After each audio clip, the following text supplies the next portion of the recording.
내란 우두머리 혐의로 무기징역을 선고받은 윤석열 전 대통령이 결국 항소했습니다.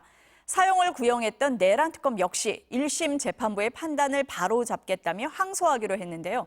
오늘 이슈플러스에서는 이 문제부터 살펴보겠습니다. 양지민 변호사, 문소영 기자와 함께합니다. 어서 오세요. 안녕하세요. 안녕하세요.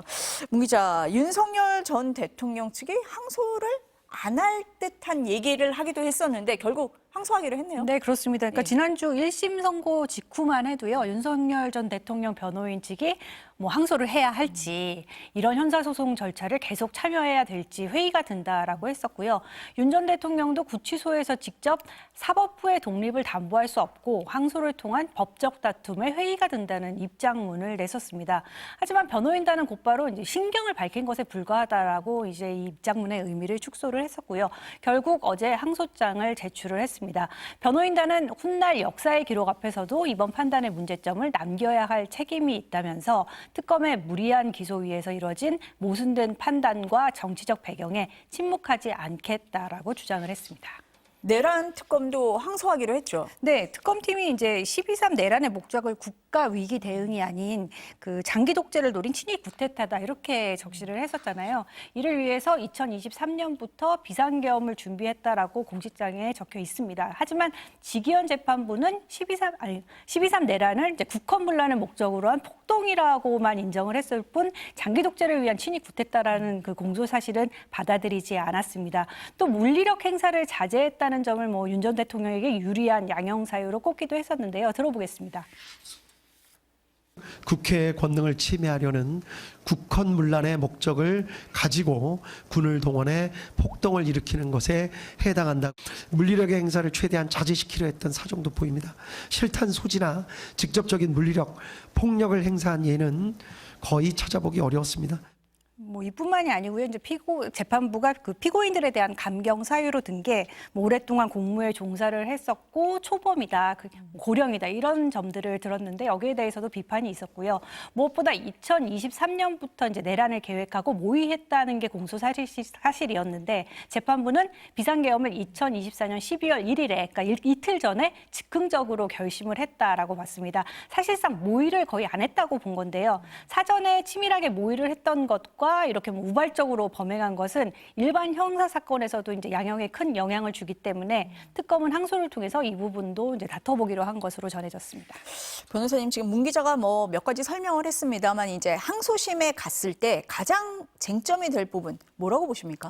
일단은 가장 생각해 볼 수 있는 것은 증거 능력이 부인된 노상원 전 사령관의 이제 수첩이 좀 문제가 될 수 있겠습니다. 왜냐하면 사전 모의를 했는지 여부에 따라서 사실 각 재판부마다 좀 판단이 달랐거든요. 그런데 이번 이 지기현 재판부의 경우에는 실질적으로 2024년 이 12월 1일을 전후해서 굉장히 즉흥적으로 이 비상계엄이 선포가 된 것으로 판단을 했습니다. 하지만 이 부분에 대해서 특검에서는 이 노상원 수첩에 따르면 1년여 전부터 그 모의를 했다라고 해서 중간에 공소사실 변경을 하기도 했었어요. 근데 이 부분에 대해서 이제 재판부가 증거 능력에 대해서 의구심을 제기를 했고, 이 수첩이 보관된 방법이라든지 아니면 내용이 굉장히 조악하다라는 이유를 들어서 배척을 했는데, 이 부분은 항소심에 가서 아마 특검 입장에서는 굉장히 크게 다투려고 노력을 할 것이고, 그 이유는 이 사건의 중대성이라든지 그리고 양형에도 큰 영향을 미칠 수 있기 때문입니다. 그리고 한 가지 더 이제 보자라면 이 양형에 있어서 굉장히 주요하게 적용이 됐던 물리력을 최소화하려고 노력을 했다. 실탄을 쏘지 않았다. 이런 부분은 윤 전 대통령뿐만 아니라 김용현 전 장관이라든지 이 사건 관련된 그 관련자들에게 모두 유리한 정황으로 양형에 반영이 됐거든요. 근데 이 부분도 사실상의 그 폭동성, 얼마나 이 과도한 물리력이라든지 이 폭동성이 개입을 한 것인지에 따라서 양형 판단이 달라질 수도 있고 처단형으로 이번에는 무기징역형을 선택을 했지만 달라질 수도 있는 여지가 있는 부분이 있어서 이것은 특검 입장에서도 크게 좀 다퉈보고자 하는 쟁점으로 보여집니다. 항소심은 이제 내란 전담 재판부에서 하게 되잖아요. 1심 재판부마다 형량 차이가 있는 거 아니냐, 또 보는 시각이 좀 다른 거 아니냐, 뭐 이런 얘기도 있었는데 그렇게 되면 1심하고 좀 달라질까요? 어떻게 보세요? 어느 정도 정리가 될 수 있다라고 보여집니다. 말씀해 주신 것처럼 이것이 내란에 해당한다라는 기초적인 사실관계에 대해서 그 사실관계 판단에 대해서는 재판부마다 그 판단의 결과는 같이했지만 바라보는 시각의 차이는 분명히 존재했다라고 보여집니다. 그랬기 때문에 각 피고인들마다 선고가 된 형량도 달랐다라는 생각이 들고요.